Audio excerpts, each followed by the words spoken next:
Welcome back to Leatherheads Footy. My name's Morgan. On this episode, I'm going to run through all of the draftees from last year's draft. So the first year players heading into this year.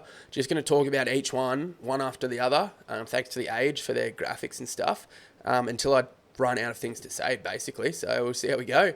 Starting off, we got Harley Reid, pick number 1 to West Coast. He's listed as mid-forward, but he can really play anywhere. He can even play behind the ball, played behind the ball in his underage year at the National Championships and a little bit for the Bendigo Pioneers. And he was pretty dominant there. Like, he reads the play really well and he's got lots of power. That's how I'd describe him first and foremost, is he's really powerful.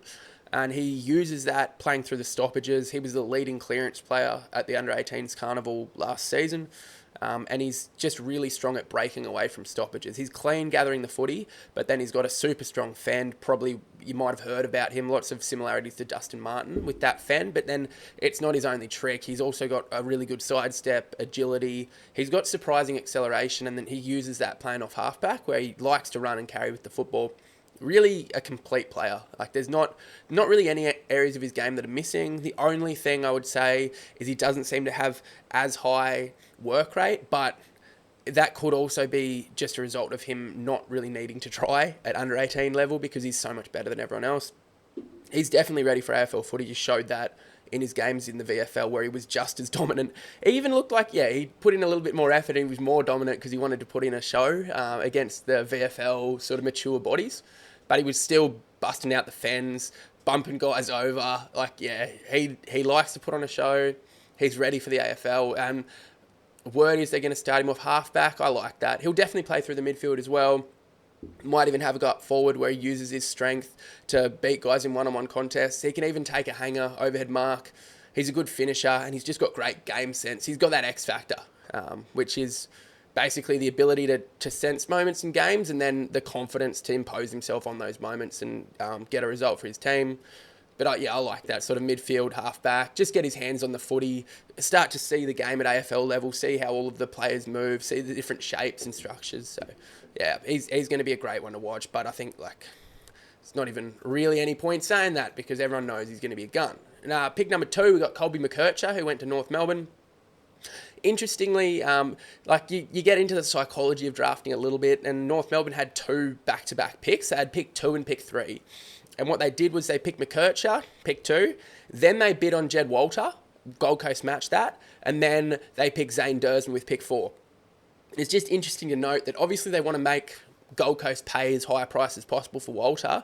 But what this tells me, and Alistair Clarkson's obviously not stupid, is ideally they would have had Gold Coast pay pick 2 price for Jed Walter, but this tells me that McKercher is the kind of player who wants to take on that responsibility. Like, he wants that mantle of being pick 2 and being one of the best players in the draft, clearly. And I think that was a deliberate move by North Melbourne and Alistair Clarkson. I reckon they've said to, but they haven't said it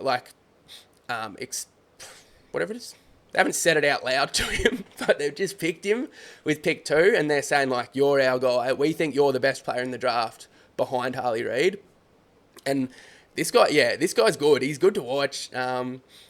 His main thing is agility and acceleration. And what he does particularly well, he's obviously clean with the footy, and especially for a lighter frame, he's really good at assessing space around a stoppage.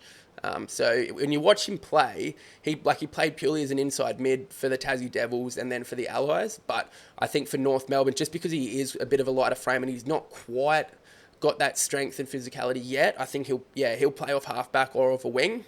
Halfback would be really good because it's sort of like inside mid if you're playing a small defender. We saw that with Nick Dacos and Harry Sheasel.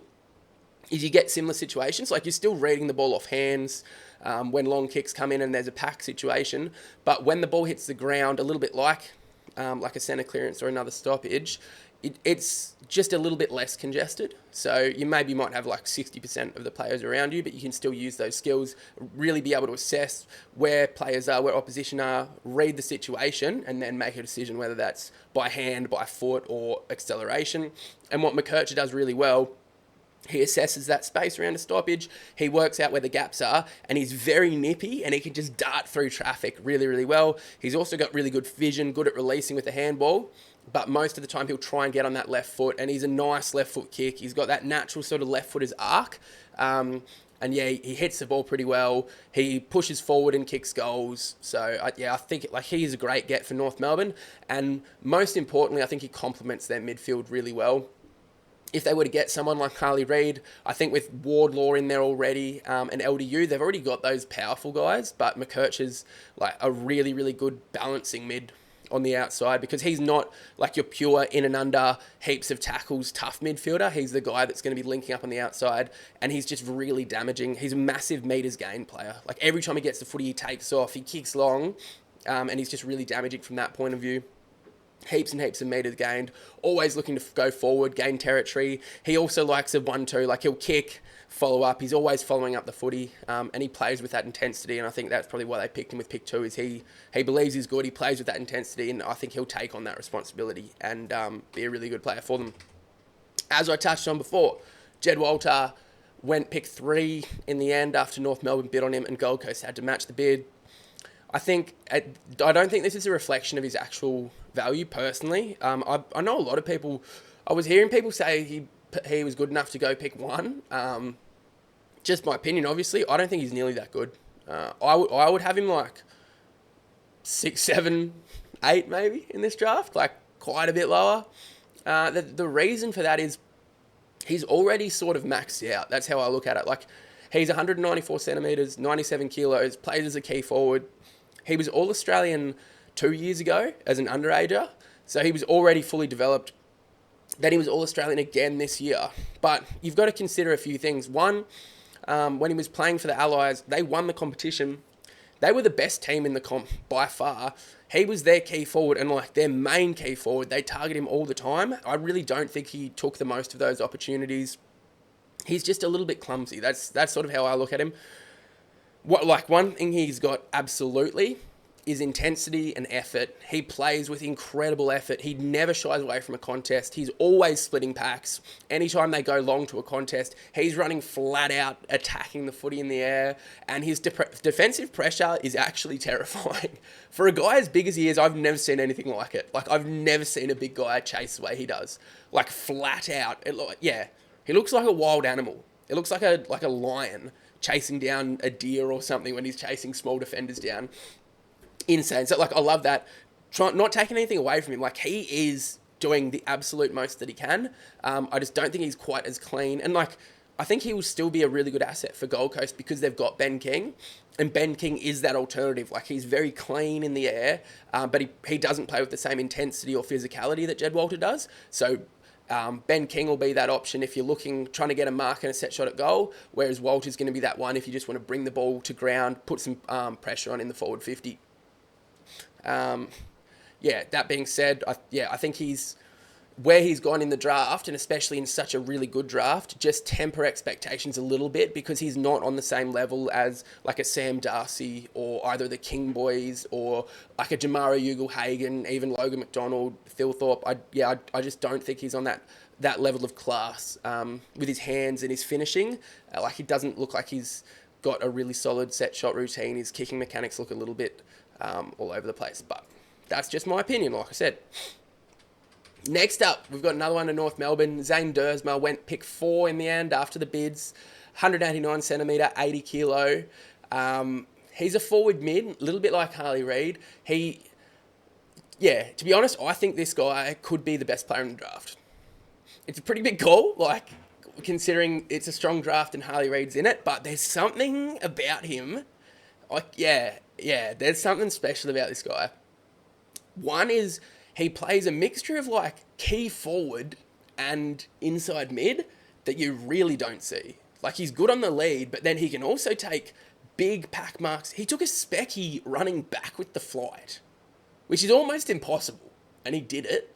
He's very, very clean, and he's one of shout out to Cal Toomey. He alerted me to the fact that Duursma plays a little bit like Sean Burgoyne, and as soon as he said that, I was like, damn, yeah, that's true.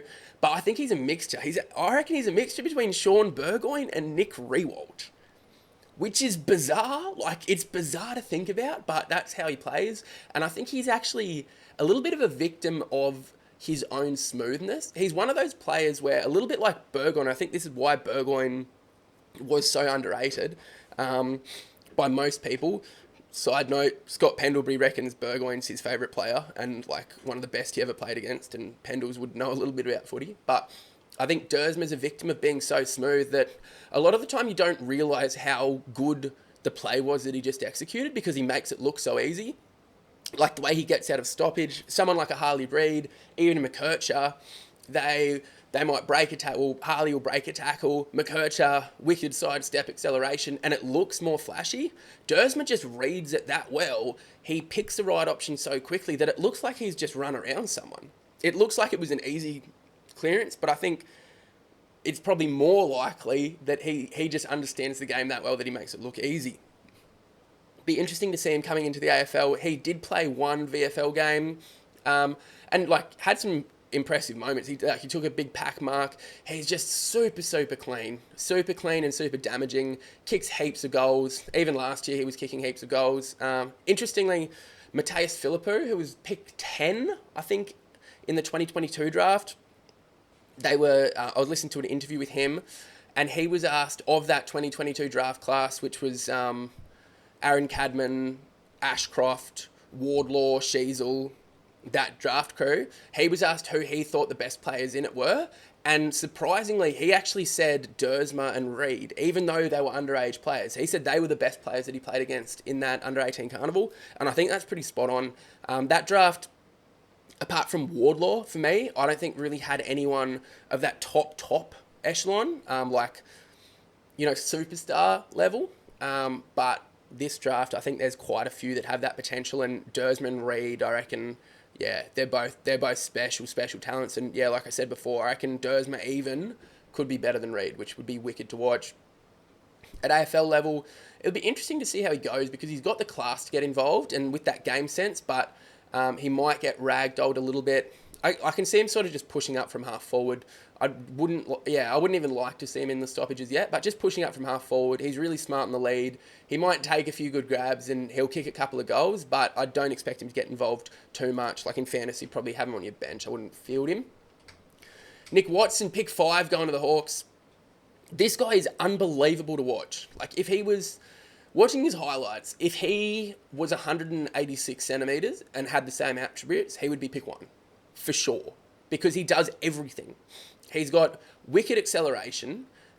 He's got incredible agility and ability to work through traffic. He's got insane defensive pressure, like chases harder than anyone, or maybe apart from Jed Walter.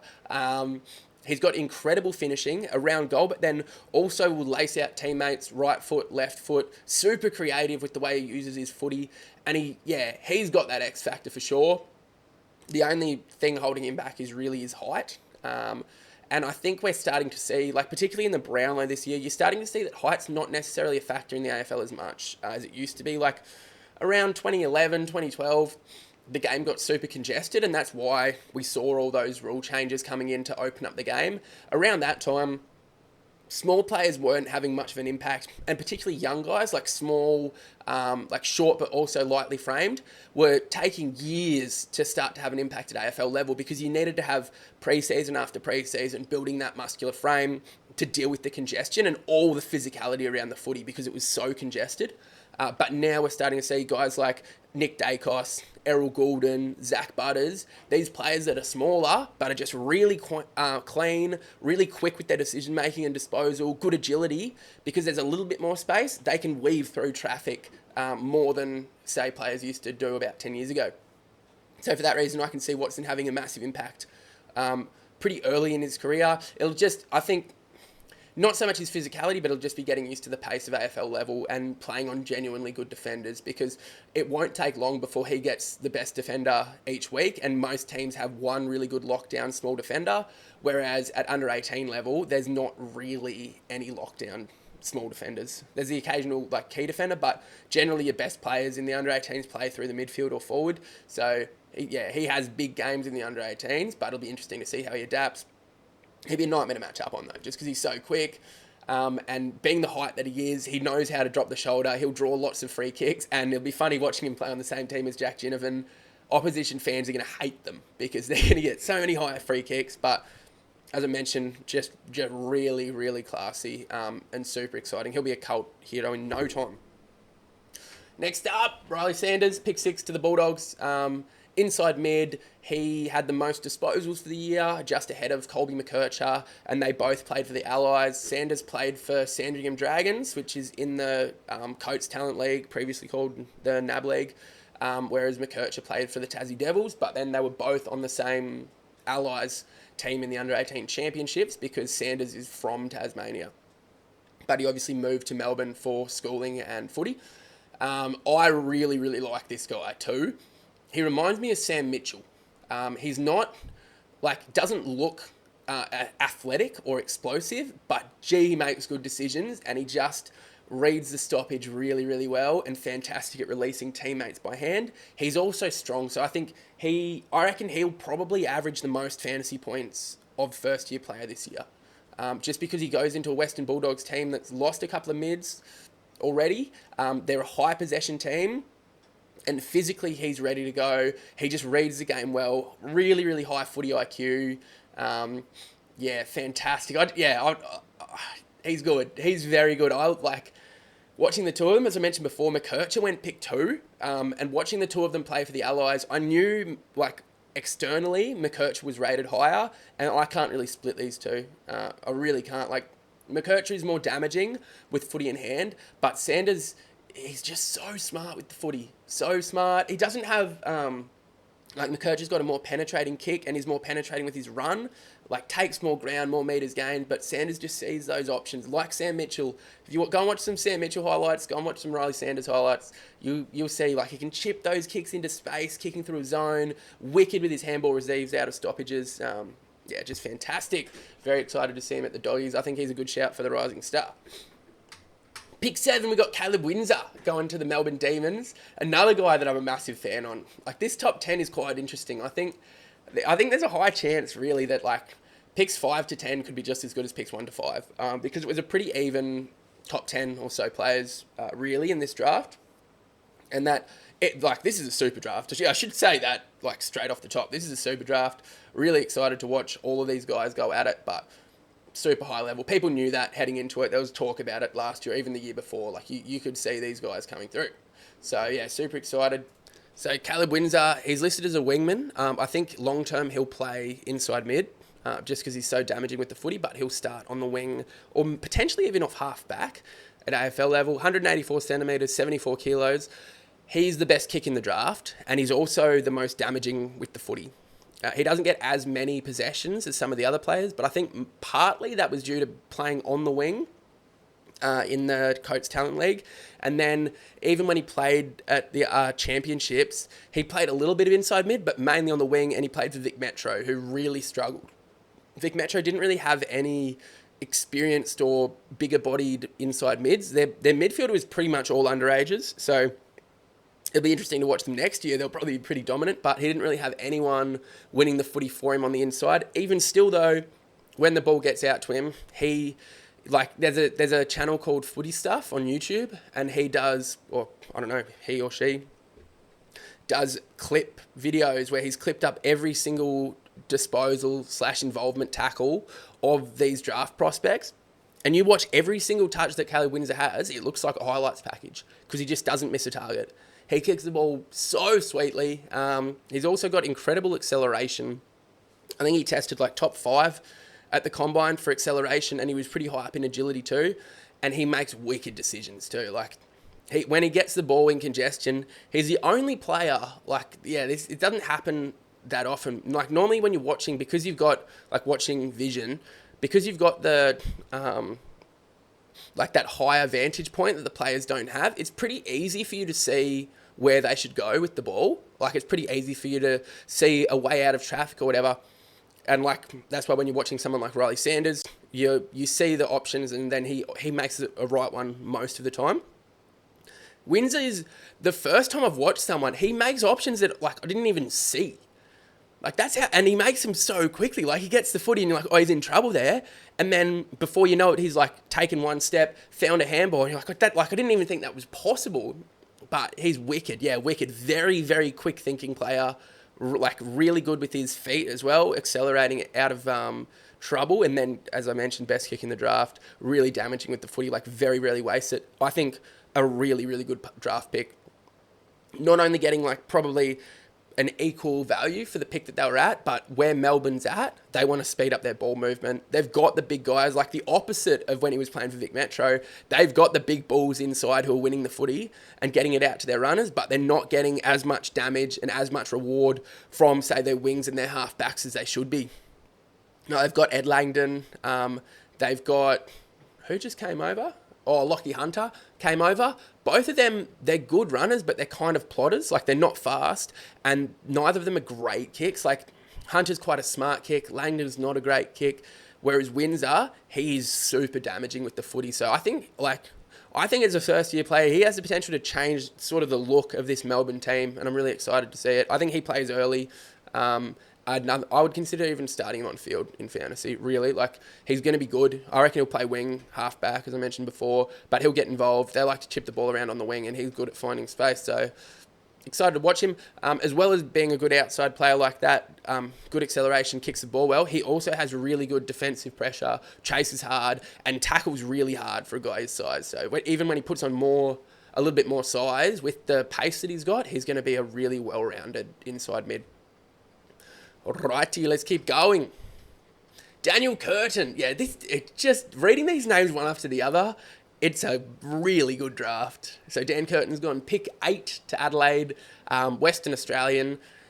Another thing that has to be considered, I'm about to sneeze, so I'm going to pause that for you.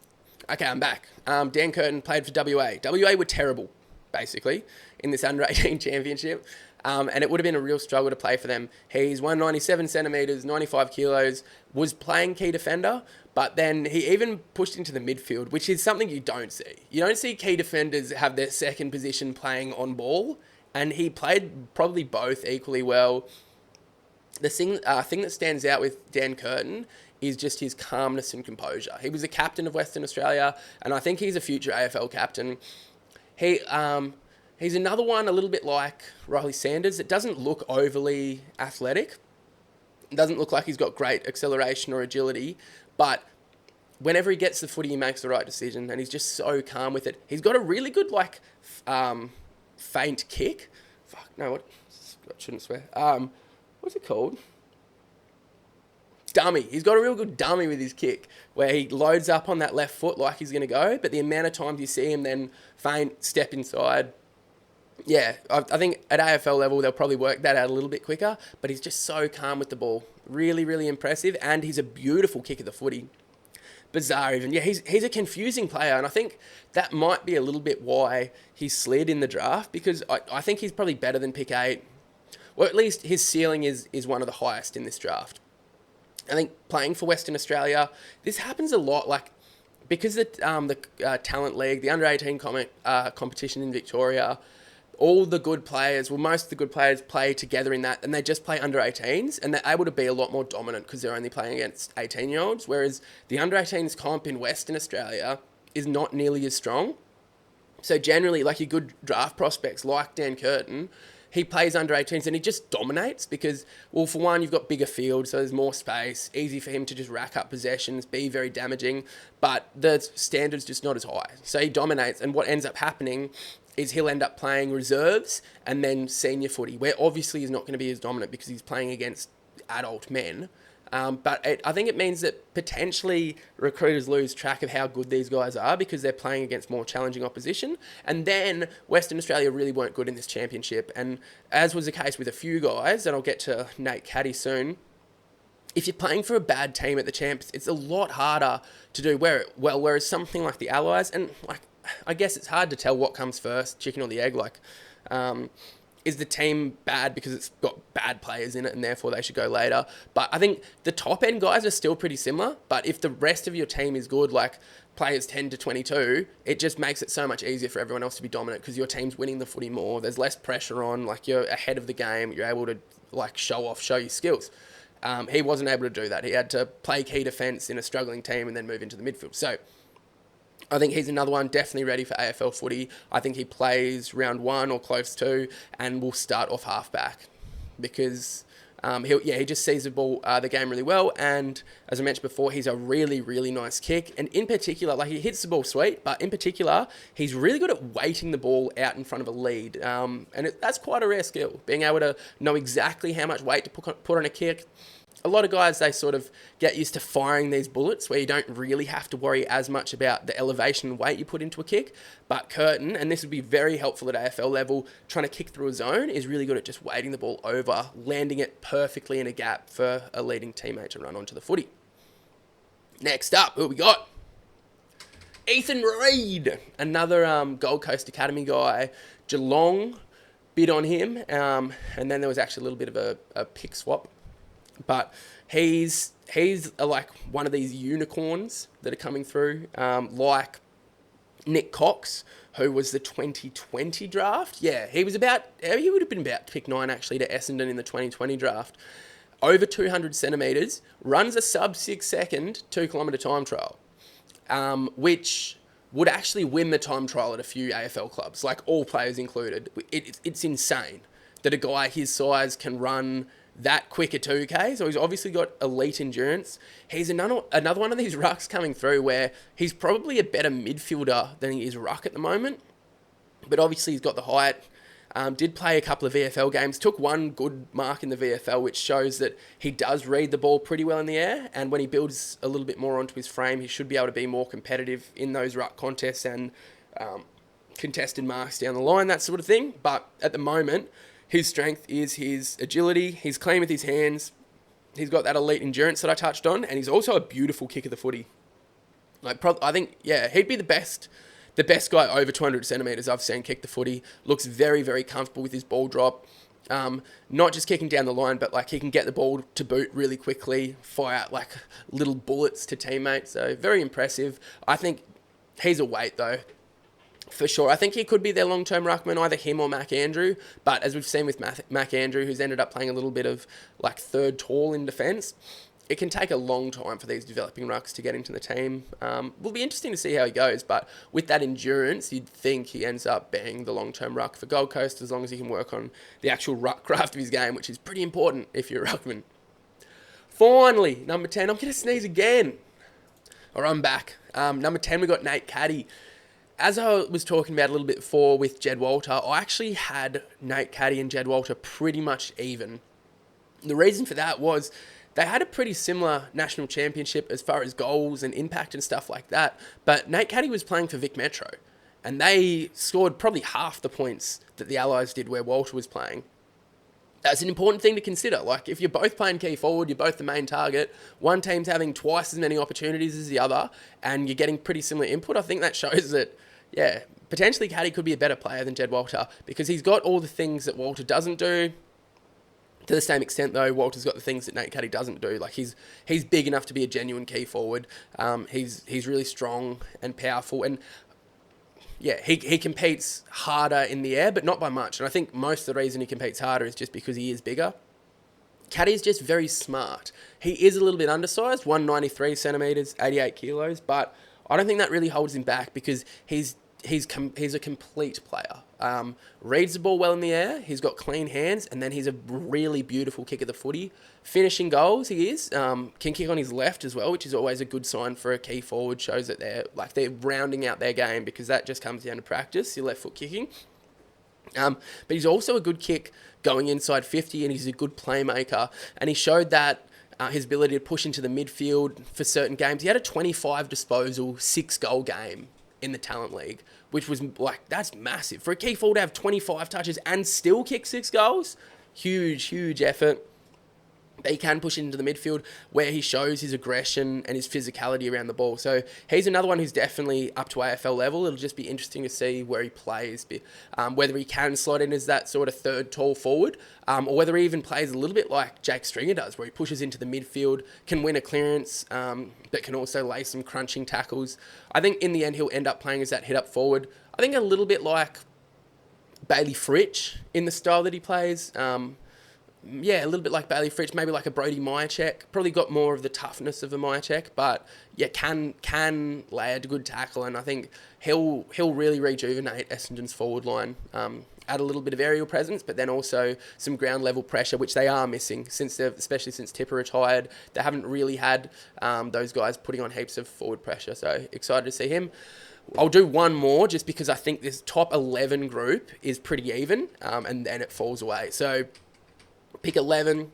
I mentioned before. I'll just cover this once again. So pick 9, we had Ethan Reid, and he was bid on by Geelong. So obviously Geelong are after a ruckman. They've bid on Ethan Reid. Gold Coast have matched that pick. Not surprising. The thing with the pick matches is Gold Coast kind of had their hands tied because before the draft, they've traded away all their top picks and their highest pick was like in the 30s or something. So when bids come for Walter and even Ethan Reid, they have to match them. Like they really have no other choice because if they don't match, it's not like they get the next pick at pick 10, which is what some people have floated as an idea. Their next pick will be somewhere in the 30s. So the only way they're going to get a decent talent in is by matching these picks. And it means that teams can bid on them earlier than maybe their actual talent would dictate. Like Walter going at 3, I think was too early, but Gold Coast have to match because otherwise they lose access to a high level talent and the next guy they get in will be a couple of rungs below it. So as I was saying, Geelong bid on Ethan Reid. Then that pick was matched, so Geelong go to pick 10. They obviously were not as keen on Nate Caddy as they were on Connor O'Sullivan, who ends up going at pick 11. So they've done a pick swap with Essendon. Essendon have traded up, grabbed pick 10 and picked Nate Caddy. And then Geelong have slid down one pick. I think they got a second rounder in, so they got an extra second rounder, and then they get their guy, Connor O'Sullivan, who I think is just as good as Nate Caddy. And as I said before, these top 11, I think are pretty even. After this, it drops away. But Connor O'Sullivan, 188 centimetres, 92 kilo. He's a key defender, but I think he really has the potential to play anywhere. He played for the Allies, had a couple of big games there. He's another one like Ethan Reid. He runs a 6:06 at 2K. So once again, elite endurance for someone his size. And unlike Ethan Reid, he's really got that presence in the air already. But I think his real asset is just how clean he is at ground level and the way he reads the ball. Like, he can impact in the air. He takes intercept marks and he's strong in that area. He's a good defender, like generally in the air, playing key defence on some of the best key forwards. But his ability to just read the ball off hands when it bounces, react really quickly, and he's very clean at ground level. And then once he gets the ball at ground level, he's really smart getting his hands above his head. And at 198 centimetres, it's very hard to tackle him there. And very good feeding out handballs. Quick decision maker, but then good user of the ball by hand. And then when he does decide to kick, he can kick the ball long with power. So I think he could even turn into something like a Mark Blitzarves. Obviously, also down at Geelong. Yeah, I really think this guy's got the potential. If he does, I think he'll start down back. And really, it's a great pick for Geelong because they've got Sam De Koning down there already. They don't really have a second tall defender, especially with Radaglia going over to Port Adelaide. So with O'Sullivan and De Koning there, their defence is sorted. They've got 2 keys that they can just lock in. They can learn from some of the best in Tom Stewart. And I think Geelong have sneakily done a pretty quick rebuild. I reckon people will be surprised when you see how much good young talent comes through from the Cats. But yeah, I think this guy's really good. Another one where these tall guys, it's tricky. It must be tough drafting them because you just see they've got these great abilities, but it's hard to actually put them in a position at AFL level because it'd be tough. It'd be really tough. But he's another guy that I reckon could have gone much higher depending on needs. I'm going to wrap it up for now, just because I'm running out of words to say. And then I'll be back with part 2 and I'll cover pick 12 onwards. But I feel like that's the top group for this draft. And they're the guys that you can be really comfortable. They're going to be really good players at AFL level. Thanks for listening. See you next time.